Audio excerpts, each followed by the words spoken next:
कभी भी शंकर के मंदिर में जाओ, शिव जी का पूजन कर कर जब वापिस आओ तो शंकर भगवान के मंदिर में जो बाहर नंदी बैठता है उसके कानों में ओम नमः शिवाय बोलकर अपने मन की कामना उसके कानों में बोलकर आप आ जाइए, आपकी कामना 3 महीने में पूरी हो जाती है। नंदीकेश्वर भगवान का स्मरण करिए। अगर 7 बेलपत्र आप शंकर को समर्पित करते हो तो 1 बेलपत्र नंदी भगवान पर भी अवश्य समर्पित करें। नंदीश्वर भगवान शिव को समर्पण, 1 बेलपत्र नंदीकेश्वर की ओर चढ़े।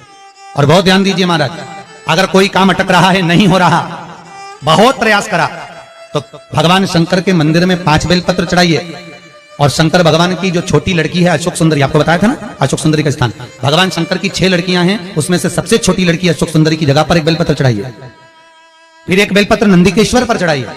और नंदीकेश्वर पर चढ़ाने के बाद भगवान शंकर के मंदिर के बाहर चौखट पर दिया लगा दीजिए साइड में, और फिर अपने घर पर आ जाइए, आपका कार्य सफल होना प्रारंभ हो जाएगा। नंदीकेश्वर भगवान नंदीकेश्वर का स्मरण कर लेने पर जीव आनंद सुख की अनुभूति करता है, आनंद सुख को पाता। भगवान नंदीकेश्वर का पूरी दुनिया में केवल एक केदारनाथ ही एक ऐसा है जहां पर ओम कुंड विराजमान है। कौन सा कुंड है वहां पर? ओम कुंड। जो बच्चा हकलाता है, तोतला बोलता है या गूंगा होता है, जिसकी वाणी नहीं होती, वो अगर ओम कुंड पर जाकर ओम बोलने का प्रयास करता है तो जितनी देर तक उसके मुंह से घुन्न की आवाज निकलती है उतनी देर तक ओम कुंड में से पानी का बुलबुला निकलता रहता है। और 7 या 8 बार बोलने से व्यक्ति हकलाना छोड़ देता है, तोतला बोलना छोड़ देता है और उसकी वाणी आ जाती है। वो ओम कुंड केदारनाथ जी में बसता है। कहां बसता है?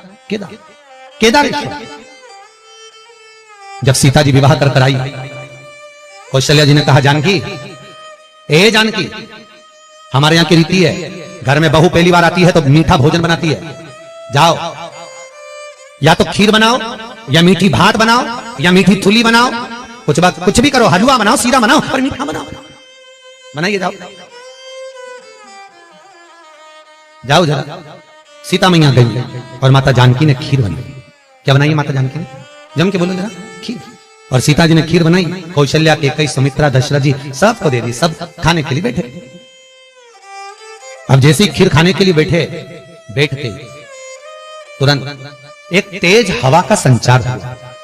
बहुत तेज हवा चली, बहुत तेज। और जैसे ही हवा चली, एक कचरा दशरथ जी के कटोरे में खीर में जाकर गिर गया। एक तिनका, एक कचरा दशरथ जी के कटोरे।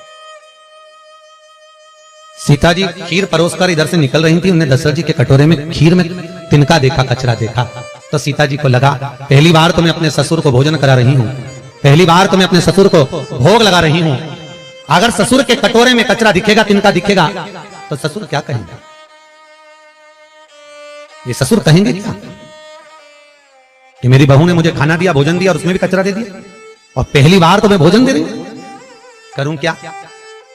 सीता जी रसोई घर में गई और रसोई घर में जाकर माता जानकी ने, माता सीता रसोई घर में पहुंचते सीता जी झरोके में से, खिड़की में से जो कटोरे में तिनका पड़ा था खीर के अंदर, मां जानकी उस तिनके को निगाहों से देखने लगी। ऐसी निगाह से जानकी जी ने देखा, सीता ने देखा कि वो कचरा कटोरे के अंदर ही जलकर भस्म हो गया। वो तिनका कटोरे में ही जल गया। बस अब तिनका कटोरे में जब जलकर भस्म हुआ, दशरथ जी ने देख ली। और दशरथ जी ने देखा, तुरंत दशरथ जी उठकर सीता के पास में गए। तुरंत, जानकी, जानकी, पिताजी आप आए हो, आओ बैठो। पिताजी रसोई घर में आए आप, मुझे बुलाते मैं आती दौड़कर, आप रसोई घर में क्यों आए पिताजी? कैसे आना हुआ? कैसे आए हो? बोलो। दशरथ जी ने कहा, बहू आज तुझसे कुछ मांगना है। पिताजी मुझसे? आज तो मैंने पहली बार आपको मीठा भोजन बनाकर खिलाया है, बहू को कुछ देना चाहिए, और आज ससुर मांगने के लिए आया? मेरे ससुर मांगने के लिए आए हैं, राजा दशरथ आज सीता से मांगने के लिए आए हैं, ये क्या? बहू आज मुझे तुझसे कुछ मांगना है, देगी? हाँ पिताजी, मांगो, क्या चाहिए? सीता, पहले राम की सौगंध खा कि तुझसे जो मांगूंगा तुझे देना पड़ेगा। सीता जी कहती हैं, प्रभु पिताजी मैं भले सौगंध न खाऊं पर जो मांगोगे दे दूंगी, बोलो क्या चाहिए? बोलो ससुर जी आपको क्या चाहिए? पिताजी क्या चाहिए? दशरथ जी बोले वचन तो देना पड़ेगा, पहले वचन दे। वचन देती हूं पिताजी। ये सीता अपने ससुर दशरथ को आज वचन देती है, जो रसोई घर अन्नपूर्णा में जो आप मंगोगे मैं दूंगी। तो दशरथ जी ने कहा तूने वचन दिया है सीता, तो मुझे आज वचन के रूप में दे दे कि जैसे आज तूने कटोरे में पड़े हुए तिनके को देखा, ऐसा किसी दुश्मन को भी मत देखना। वचन दे।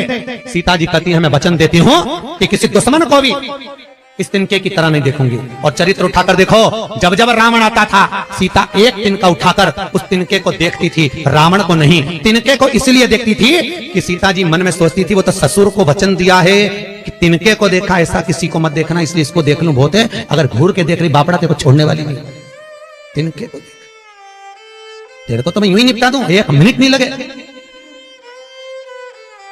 जब जब रावण आता था सीता तिनके को देखती थी। जब जब रावण आया सीता ने तिनके को देखा, बार बार तिनके को देखा। तो रावण ने 2500 बार माता सीता से पूछा था कि मैं आता हूं तो तिनका क्यों देखती है, पर सीता बोली नहीं, क्योंकि मैंने अपने ससुर को वचन दिया है कि किसी जैसा तूने तिनके को देखा ऐसा दुश्मन को भी मत देखना, इसलिए नहीं देख पा रही तेरे को। अगर देख ली थी तो राम को तो आने की भी जरूरत नहीं थी, तुझे तो यूं निपटा के चली जाती। श्री